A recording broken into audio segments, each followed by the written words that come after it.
По 5000 денари линеарно покачување на пензиите ќе добијат пензионерите доколку ВМРО-ДПМНЕ дојде на власт, истакна министерот за труд и социјална политика Ѓоко Велковски во емисијата "Заспи ако можеш" на телевизија Алфа. Остануваме на ветувањето дека со следната власт, предводена од ВМРО-ДПМНЕ, пензионерите ќе добиваат 5000 денари, линеарно покачување. Средствата ќе се најдат. Буџетот е како сопствениот буџет дома во семејството.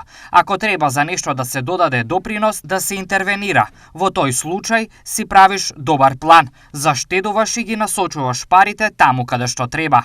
Вели техничкиот министер за труд и социјална политика Ѓоко Велковски во вчерашното гостување во емисијата "Заспи ако можеш" на телевизија Алфа. Тој уште еднаш го истакна фактот дека моменталното покачување од 5%, како што го нарекува власта, е само статистичко порамнување на пензиите и овде политичарите треба да бидат искрени без да ги лажат пензионерите. Тоа статистичко порамнување, знаеме дека денеска инфлацијата во Македонија статистички покажува дека е 14%, официјално, меѓутоа реално гледаме дека е многу повеќе и доправа расте. Додава Велковски.